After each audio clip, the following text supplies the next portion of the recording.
Hi, ik ben Tom Nassing, beursbox.nl. Ik ga het hebben over een mineralen deal die gesloten is. Want hij is getekend, die deal die Trump zo graag wilde hebben. Het begon ermee dat Trump aangaf dat hij een mineralen deal wilde, waarbij eigenlijk Oekraïne al haar mineralen aan Amerika zou overdragen en er minstens 500 miljard naar de Verenigde Staten toe moest. Het sloeg nergens op. Het is maar de vraag waarom en zo is begonnen. Maar Trump die doet dat vaker. Een beetje overdrijven en dan kijken waar je uitkomt. Ja, met dat beetje overdrijven was duidelijk dat hij de zaak gewoon zat te besodemieteren. Uiteindelijk is er toch een deal gekomen en dat is opmerkelijk. En ik heb even gekeken naar die deal. Hij lijkt in niets meer op die deal waarmee het begonnen is. En in die zin heeft Oekraïne het goed gedaan. Ik denk dat ze het überhaupt wel slim gespeeld hebben. Want je kan Trump op twee manieren paaien. Eén manier is om hem een standbeeld of een schilderij met hem erop te geven. Dat kan, dat doet Rusland. Dat is de manier. En spulletjes te geven, want Trump is daar weg van. Een andere manier is om een deal met hem te sluiten, waarbij hij helemaal het mannetje is. En dat is wat Oekraïne nu gedaan heeft.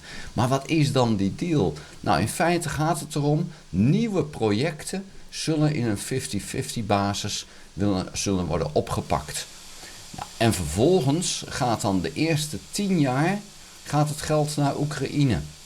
Die nieuwe deals moeten met een 50-50 basis ook gefinancierd worden door Oekraïne en de Verenigde Staten. Nou, al met al, het is een deal.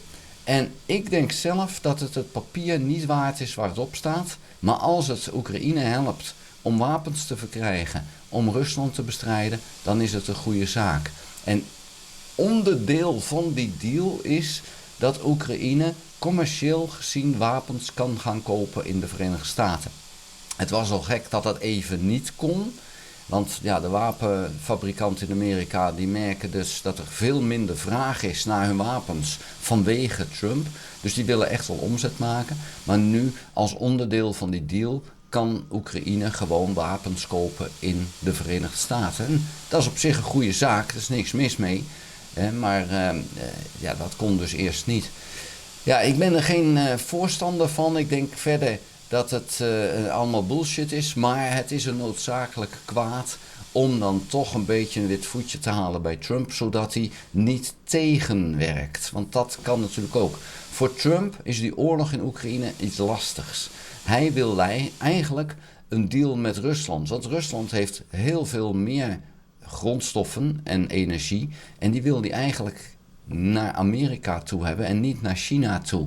En dus wat dat betreft is Trump bezig om Rusland te paaien van ja, doe met ons zaken en niet met China. Dat speelt in het grote plaatje bij Trump. Ja, en dat wetende is die oorlog dus een vervelende zaak voor Trump. Want hij moet eigenlijk voor de andere partij kiezen. Dat wil hij niet. Ja, hoe ga je daar dan mee om? Ja, als dan Poetin dwars ligt, en dat is de laatste tijd steeds duidelijker geworden, dan kan Trump bijna niet anders. Maar op het moment dat Trump voor Oekraïne kiest, kiest Rusland voor China. En China kiest dan ook voor Rusland. Dus dat is even het punt waar Trump mee zit. Want de grote vijand van de Verenigde Staten voor Trump is China.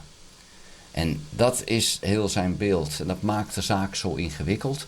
Want Oekraïne zit een beetje in de weg. Nou, en er komt geen vrede, dat is duidelijk.